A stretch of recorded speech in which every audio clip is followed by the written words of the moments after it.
교제 나눌 수 있는 시간 되면 좋겠습니다.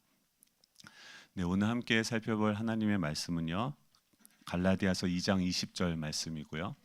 진짜 복음 가짜 복음 시리즈 두 번째 자아 실현이라는 주제로 함께 말씀 살펴보기 원합니다. 우리 한 절이니까요, 같이 한 목소리로 읽도록 하겠습니다. 내가 그리스도와 함께 십자가에 못 박혔나니 그런즉 이제는 내가 사는 것이 아니요 오직 내 안에 그리스도께서 사시는 것이라.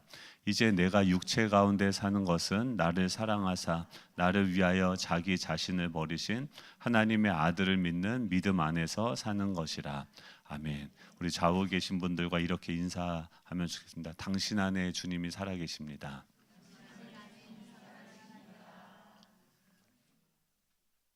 네.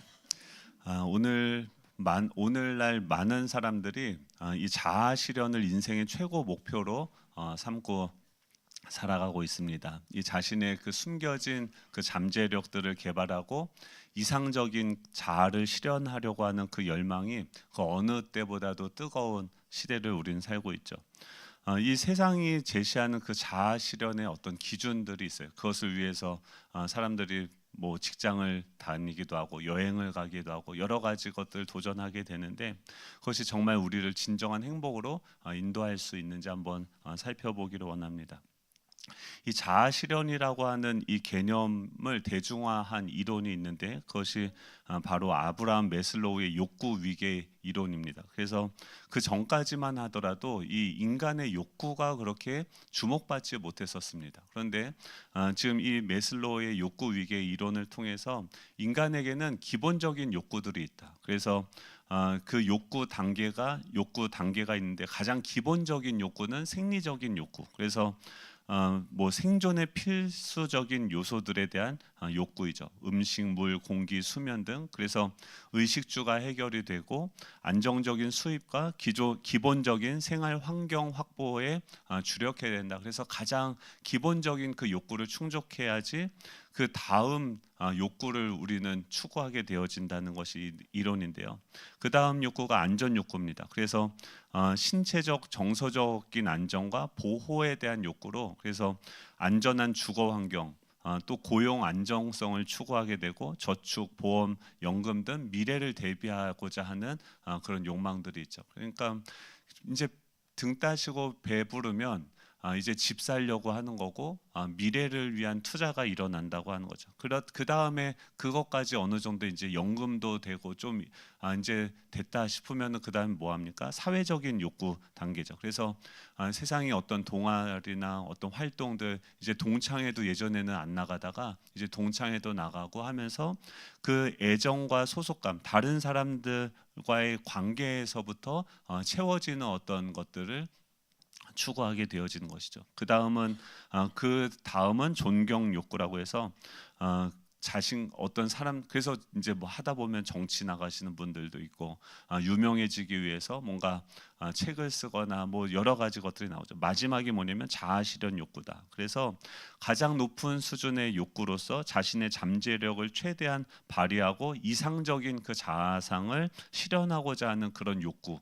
그래서 이 마지막 그 자아 실현의 욕구를 위해서 지금 현대인들은 최선을 다해서 열심히 살아간다라고 하는 거죠. 이 욕구 단계가 위계적인 구조를 이룬다라고 보는데, 그 말은 뭐냐면 낮은 욕구가 충족이 되면 그 상위 욕구를 또 필요한 그 동기로 작동되어진다는 것이고, 그래서 끊임없이 이 자아를 실현하기 위해서는 더 상위 욕구를 충족하기 위해서 최선을 다하는 삶을 살아야 된다라는 것이 이 이론입니다.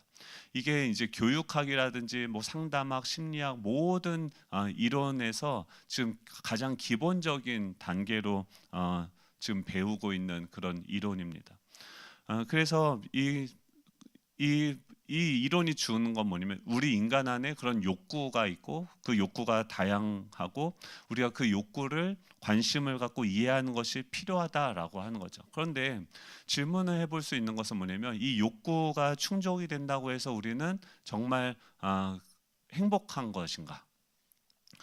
이 세상이 추구하는 이 자아 실현의 한계가 있는데, 첫 번째는 뭐냐면 그 자아 실현의 기준이 모호하고 주관적이라는 거예요. 지금 자아 실현이라는 것은 무엇입니까? 자아를 실현하는 것인데, 이 알뜰 신잡 보니까 거기서 이제 이 자아 실현에 대해서 논의를 하더라고요. 그러면서 무슨 얘기를 하냐면 현 자아가 뭐냐라는 것을 이제 논의한. 여러분 자아가 뭡니까? 자아라는 건가요?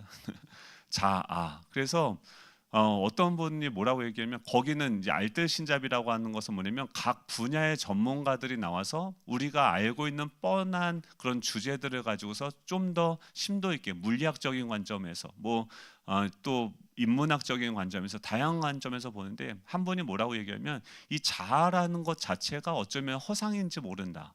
이 자아라는 것은 그냥 우리가 날마다 접하고 있는 그 수많은 정보들이 있는데, 그 나의 그 인식 기관에서 그것들을 판단하고 그 정보들을 통합하면서 그것을 통해서 우리 자아를 형성하는 것이 아닌가. 결국 내 자아라고 하는 것은 그냥 허상이고 실체가 없는 것이고, 그냥 우리는 수많은 그 정보들을 통합하는 방식으로서 내 자아를 이루어간다. 그래서 경험이라든지 살아오면서 배운 어떤 학습되어진 여러 가지 이론들이 결국은 자아를 구성한다라고 이야기를 하시더라고요. 또 그런가 하면은 이 애플의 공동 창업자인 스티븐 잡스 같은 경우는 이것도 많은 사람들이 추구하고 있는 이 자아인데, 이 스티븐 잡스는 뭐냐면 아까 그 알뜰 신잡에서는 자아를 뭐라고 이야기하냐면 어쩌면 없을지도 모르는 허상이고, 그것은 그 수많은 정보들을 통합하고 분석하는 어떤 인식적인 기능이 내 자아다라고 이야기한 것이고, 지금 이 스티븐 잡스 같은 경우는 자신이 하고 싶은 일, 진정으로 사랑하는 일을 발견하고 그것을 성취하기 위해서 노력하는 것이 이 자아 실현이다라고 이야기합니다. 그래서 그 자신도 어떻게 살았냐면 스탠퍼드 대학교를 다니다가 자퇴하고 창업을 하게 되어집니다. 그리고 그는 자신에게 이 자아는 컴퓨터를 가지고 창의적인 일을 하는 것이 자신의 열정을 불타오르게 하는 것이었기 때문에 모든 역경들을 이겨낼 수 있었고 그 자아를 성취할 수 있었다. 그래서 다른 사람들한테도 뭐라고 스티븐 잡스가 얘기했냐면 당신이 가슴이 뛰는 일을 찾고 그 가슴이 뛸 때까지 그것을 찾아서 그것에 도전하라라고 이야기를 했습니다. 그런데 2005년 스탠퍼드 대학교에서 이 졸업식 연설에 또 그 설교자로서 연설가로서 지금 초대받아서 지금 그 졸업생들을 대상으로 연설을 한 내용이 있습니다. 근데 그때 자신의 내면에 대해서 솔직하게 고백을 했는데 그게 2005년이에요. 2003년도에 뭐가 있었냐면 이 스티븐 잡스가 췌장암에 걸렸다는 것을 알게 되어졌어요. 그리고 나서 2년의 투병 시간을 가지고 2005년에 초췌한 모습으로 스탠퍼드 대학교 그 졸업식 강연에서 뭐라고 얘기했냐면 나는 지금 인생의 정점에 서 있습니다. 지난 30년간 애플을 세계 최고의 기업 중 하나로 만들었고 픽사를 세계에서 가장 성공한 애니메이션 스튜디오로 세웠으며 가정도 이루었습니다. 그러나 이 모든 성공의 순간에도 나는 깊은 허무감을 느낍니다. 이 모든 것이 내 삶의 궁극적인 만족을 주지는 못했기 때문입니다. 돌이켜보면 죽음이라는 것이 우리 모두에게 닥칠 운명이라는 사실이 인생을 바라보는 나의 시선을 크게 바꾸어 놓았습니다라고 이야기합니다. 가슴이 뛰는 일을 하고 그 일을 위해서 도전하고 그것을 성취했을 때 우리는 자아를 성취하는 것이다라고 했던 이 스티븐 잡스는 자신이 추구하는 그 모든 성취를 다 이룬 그 자리에서 지금 뭐라고 하냐면 그것도 자신이 추구했던 그 자아의 실현도 자신 안에 있는 본질적인 궁극적인 그 만족을 주지는 못했다. 자신은 지금 깊은 허물을 느끼고 그 죽음 앞에 서 있다라고 이야기했다는 것이죠. 결국 이처럼 이 세상이 제시하고 있는 이 자아 실현의 기준은요, 알뜰 신잡에서는 인식 기능이라고 얘기하고 스티븐 잡스는 우리가 가슴 뛰는 일이라고 하고 또 여러분들에게 물어보고 지금 사람들에게 물어보면 각자 얘기하는 그 자아라는 것이 추구하는 그 자아라는 것이 다 모호하고 그 기준이 다양하다라는 거죠. 그래서 그렇기 때문에 이 자아를 실현하기 위해서는 각자 다른 그 주관적인 기준을 따라서 그 자아를 실현해야 된다.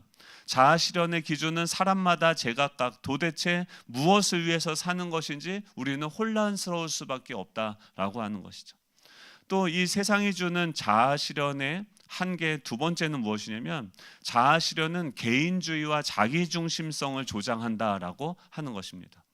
자아를 실현하기 위해서 제 대학교 동기인데 저보다 나이가 어린 친구예요. 근데 그 친구가 한국에 와서 큰 대기업에 들어갔어요. 그래서 거기서 이제 중의학을 약재 이런 걸 배운 걸 기초로 해서 유명한 화장품들을 만들고 하는 연구원으로 지금 근무하는데 어느 순간부터 이 친구가 오토바이를 타고 다니더라고요. 오토바이를 왕 하면서 맨날 그 분명 결혼을 했고 애가 있는지는 모르겠는데 지금 뭐 나이가 많아 적어봤자 저보다 3-4살 적은 건데 지금 40대 중반이 넘어서 지금 그리고 여행을 휴가 더 이상 자기의 삶이 기대되지 않고 흥분되지 않는다. 가슴이 뛰지 않는다. 그래서 그거 자기가 살아있는 것을 찾기 위해서 지금 해외여행을 한 달씩 뭐 다니고 연차가 됐나 봐요. 그래서 휴가가 많은가 봐요. 그래서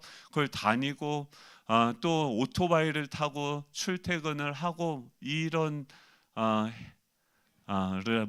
XX를 하고 있더라고요.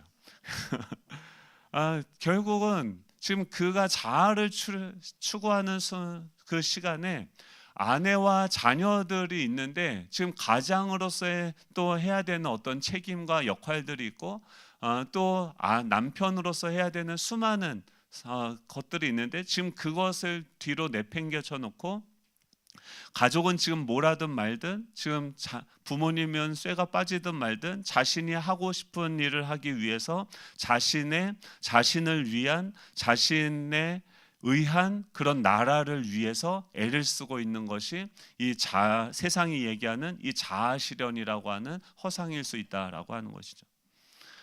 결국 자신의 욕구와 행복 추구에만 몰두하는 이기적인 태도로서 살아갈 수 있게 되어진다라고 하는 것입니다. 또 세 번째로는 이 영혼의 갈증을 채울 수 없다라는 거예요. 이 세상에서 추구하는 그 자아 실현을 통해서는 우리의 궁극적인 만족, 우리 영혼의 갈증을 채울 수 없다라고 하는 것입니다. 우리가 유명한 그 톨스토이가 1828년에 러시아의 귀족 가문에서 태어나게 되어졌습니다.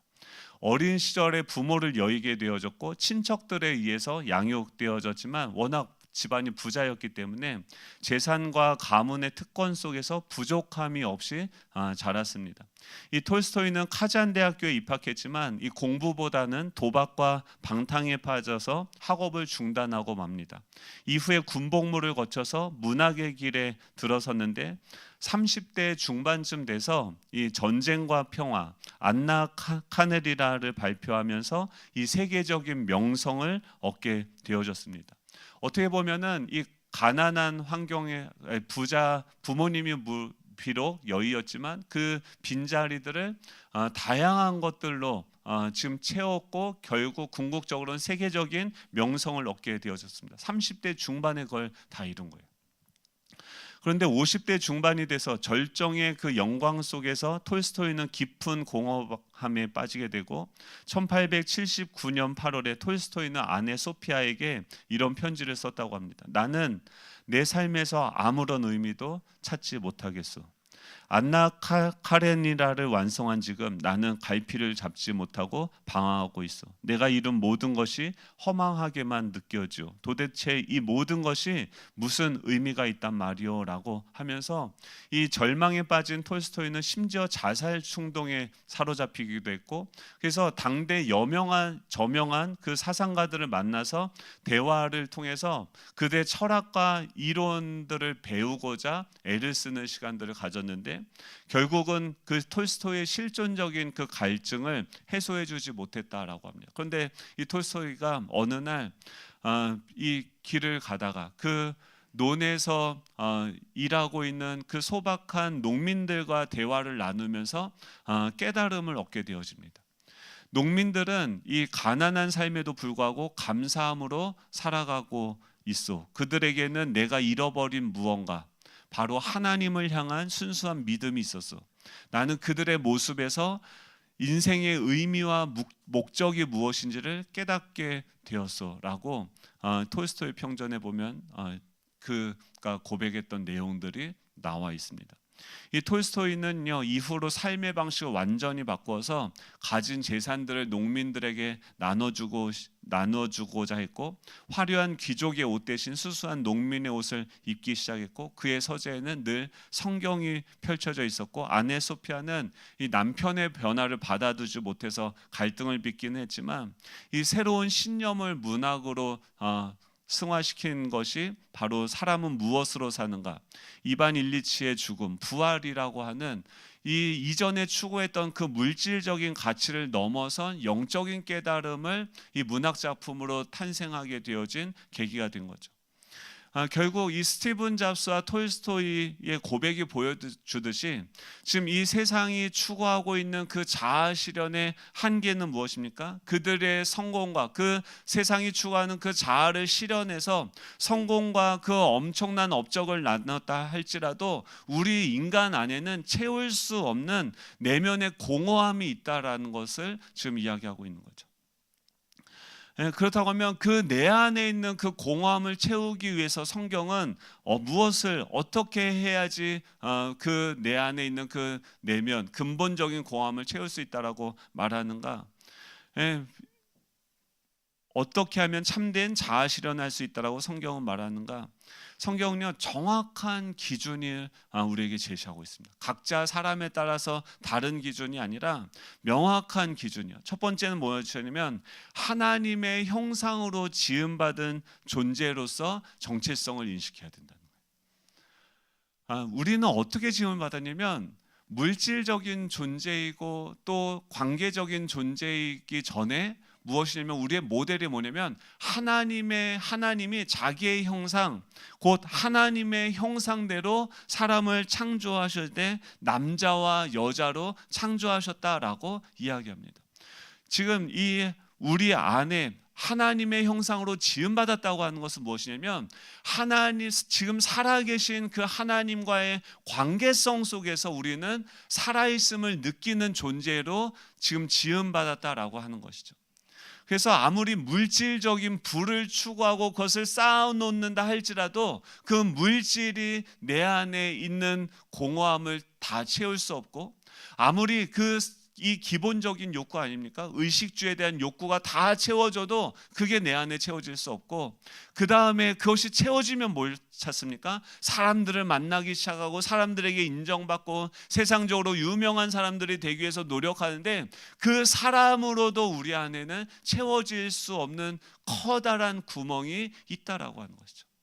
그것은 무엇입니까? 바로 살아있는 하나님의 영이 우리 안에 거하여야 되는 그런 영적인 공간이 우리 안에 있게 되어지고, 그 하나님과의 살아있는 그 만남과 교제와 그분께서 지금 나에게 말씀하시고 저는 그분과 대답하는 그 살아있는 그 관계를 통해서만이 우리는 살아있을 수 있는 존재로 지음받았다라고 하는 거죠.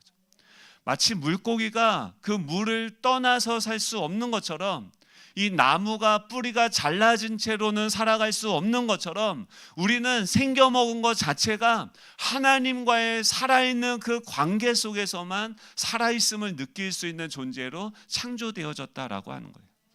끊임없이 우리는 뭘 해야 되냐면 살아계신 하나님과 대화하고 교제하고, 하나님의 말씀이 무엇으로 우리를 창조했습니까? 하나님의 말씀으로 우리를 창조했기 때문에 그 말씀이 우리에게 공급이 되어질 때 우리 영혼은 배부르기 시작하고, 아무 것이 없어도, 사람이 나를 인정해 주지 않아도, 물질이 없어도 이 온 땅의 주인이신 그 하나님이 나를 창조하시고 함께하고 계시다는 것이 실존적으로 경험되어질 때 우리는 배부를 수 있다는 거예요. 두 번째는 무엇이냐면 이 복음을 명확하게 알아야 돼요. 지금 그 하나님의 형상으로 우리를 지으신 그 하나님이 하나님을 떠나서 지금 우리 안에 그 깊은 그 커다란 구멍을 가지고 허무하게 살아가고 있는 우리를 위해서 어떤 일을 하셨는지 그 복음에 대해서 알아야 된다라고 하는 거죠. 복음은 무엇입니까? 그리스도 안에서 우리가 새로운 피조물이 되어졌다는 거예요.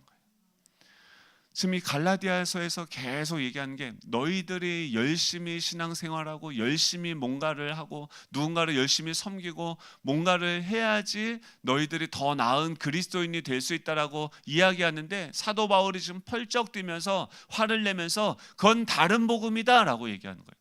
하나님이, 복음은 무엇이냐면 우리가 하나님을 위해서 하는 어떤 것이 아니라 하나님께서 우리를 위해서 어떤 일을 해주셨는가, 하나님이 우리를 위해서 하신 일들. 그래서 맨날 얘기한 게 무엇입니까? 예수님의 존재와 그분의 사역을 믿어야 된다는 거예요. 그분은 어떤 분이십니까? 우리의 하나님의 형상이 우리는 어떤 모습인지 모르지만 그 하나님의 형상인 모델로 참 인간이 되셔서 우리 가운데 거하셨죠.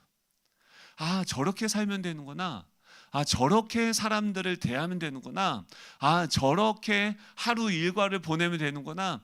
우리는 끊임없이 예수님의 존재를 묵상하고 배워가고 그분의 살과 피를 먹으면서 그분을 닮아가도록닮아가도록 지금도 우리 가운데 자신의 살과 피를, 자신의 존재를 나누어 주면서 우리로 하여금 주님을 닮아가도록 우리를 성장시키고 계시는 것이죠.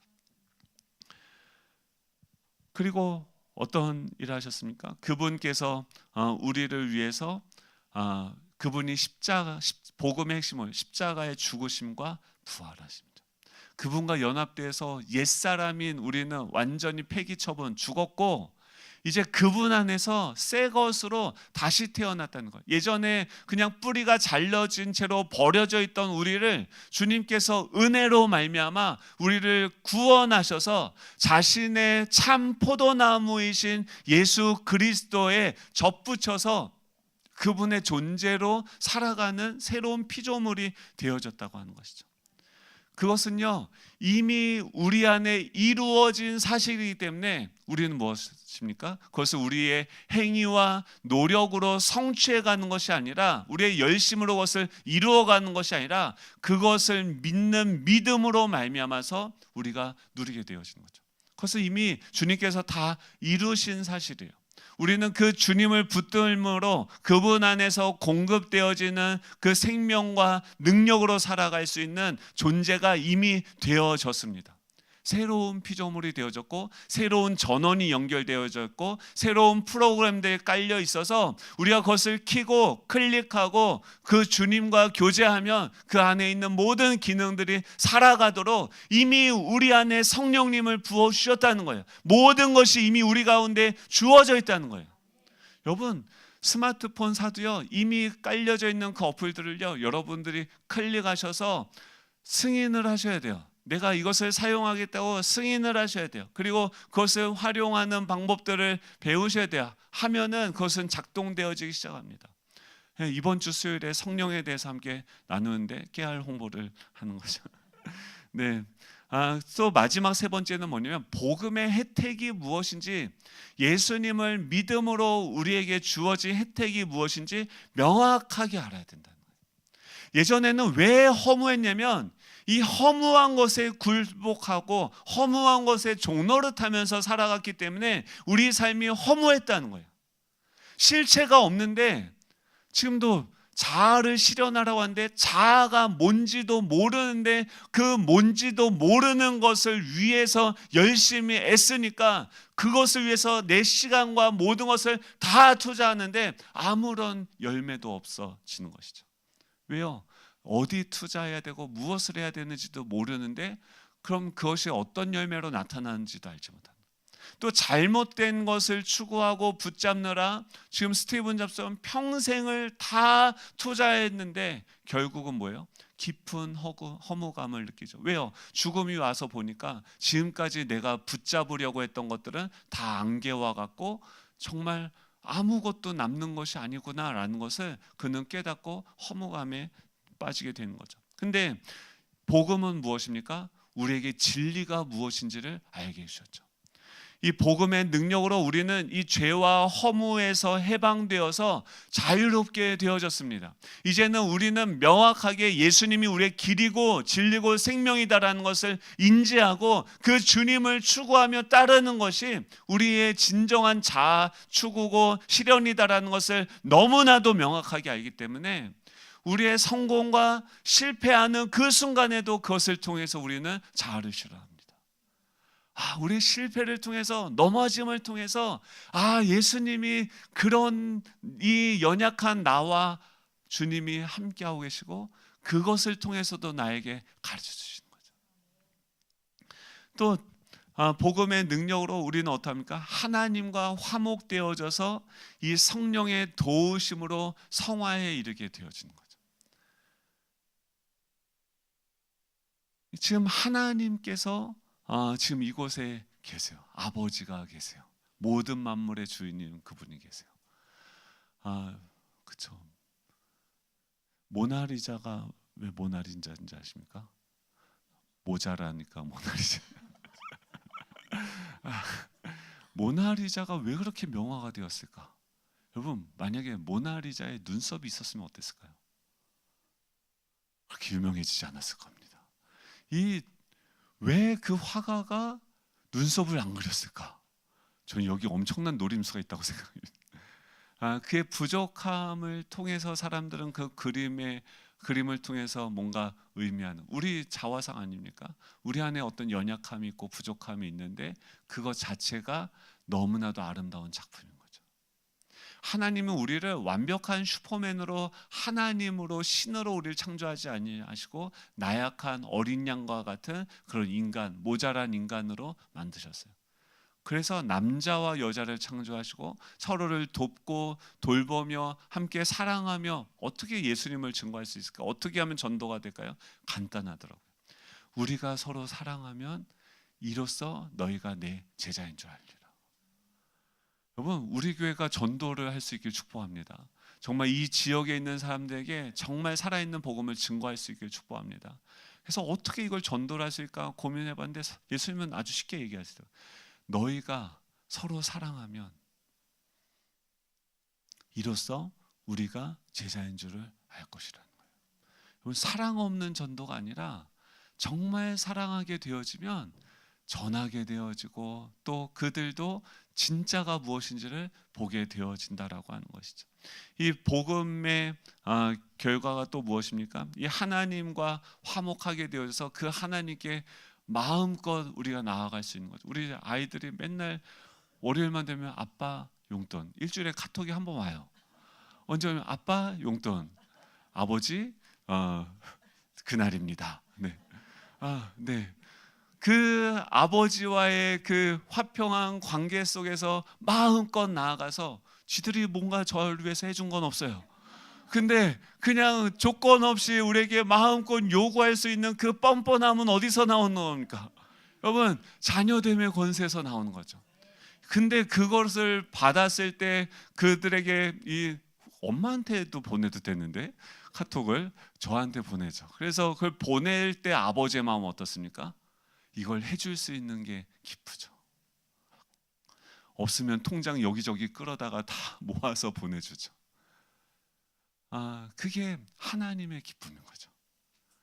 하나님은 우리의 아버지로 모시고 그분의 자녀가 되었고 성령님은 뭐가 되어졌습니까?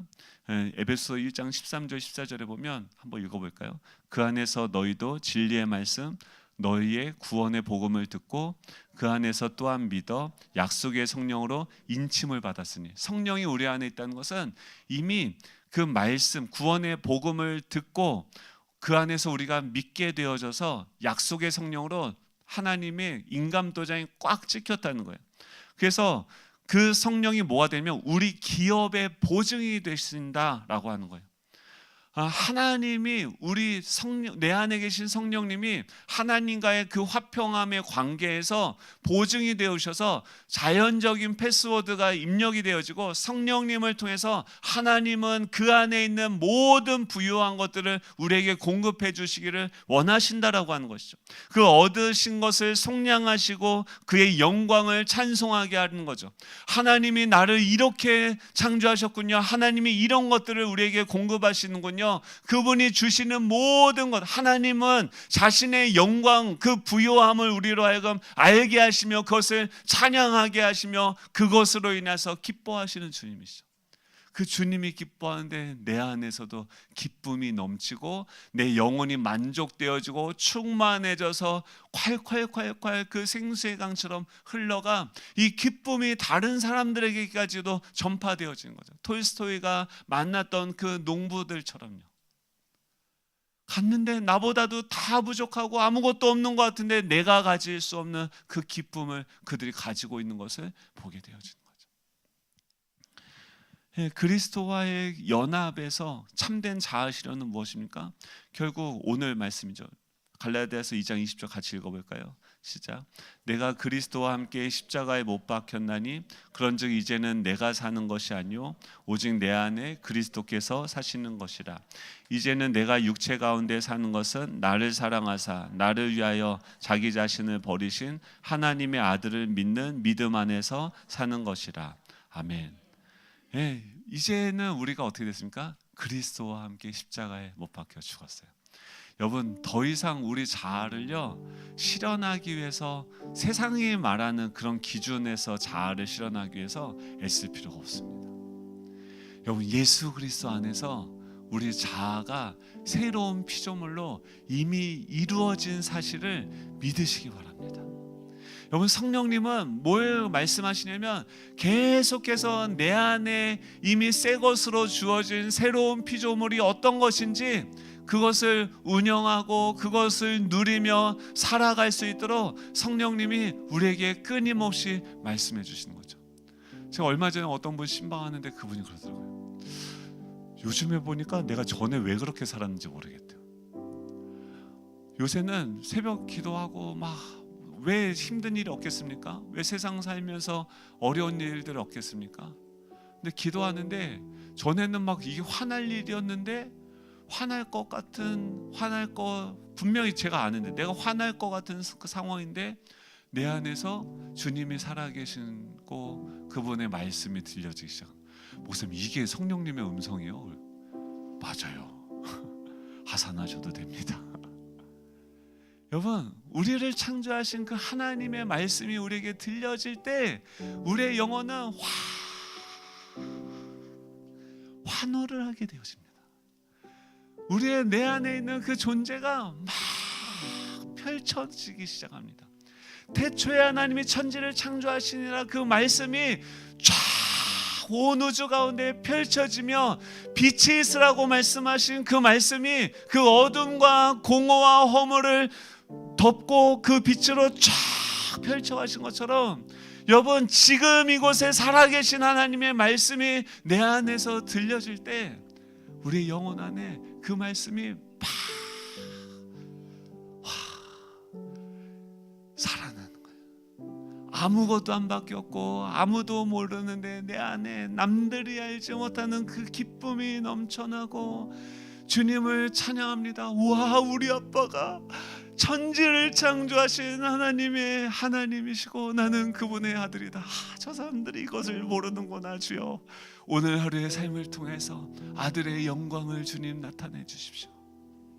하나님, 내가 금과 은은 없지만 예수 그리스도의 이름의 능력이 나를 통해 드러나게 주님 말씀하여 주십시오.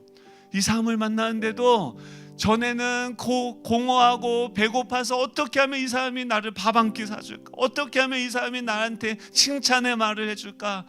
목말라 있었는데 배부르니까 하나님, 오늘 이분을 만나는데 어떻게 이분을 축복해 줄까요?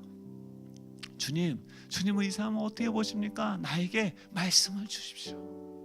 그리고 가서 얘기하는 거예요. 아, 집사님, 오늘 머리 그루프 너무 잘 말렸다. 근데 와, 그거 안 말린 날도 너무 이뻐. 빛이 나. 하나님은 당신을 사랑하셔.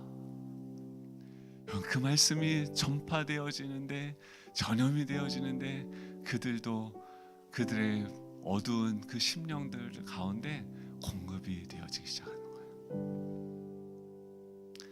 거예요. 여러분, 나는 누구이고 어떻게 살아갈 것인가? 우리의 존재 가치와 자아 정체성은 지금도 살아계셔서 역사하고 계시는 그 하나님, 예수 그리스도, 이 성령님, 삼위일체 하나님과의 그 관계 속으로 여러분 점프해서 풍덩 들어가셔야 돼요. 그 안에서만이 우리의 참된 자기 정체성을 확립할 수 있고 우리는 참된 자아를 실현하면서 살아갈 수 있는 줄로 믿습니다. 이제 내가 사는 것은, 내가 육체 가운데 사는 것은 나를 사랑하사 나를 위하여 자기 자신을 버리신 하나님의 아들을 믿는 믿음 안에서 살아가는 줄로 믿습니다. 나를 사랑하셔서 이 땅까지 낮아지신 그 주님, 나에게 전부를 내어주시는 그 주님을 믿는 믿음 안에서 참된 자아를 실현할 수 있는 저와 여러분 되시기를 간절히 소망합니다. 우리 다 같이 일어나셔서 찬양하기 원하는데요. 주님의 성경을 여러분 펼치십시오. 그러면 그 안에 계신 예수 그리스도가 보이십니다. 여러분 그분을 붙들 때, 그분에게 붙들릴 때 우리 안에 완전한 하나님의 형상이 이루어질 줄로 믿습니다. 우리 찬양하며 우리 가운데 계신 주님, 우리 찬양하면서 말씀 마치도록 하겠습니다.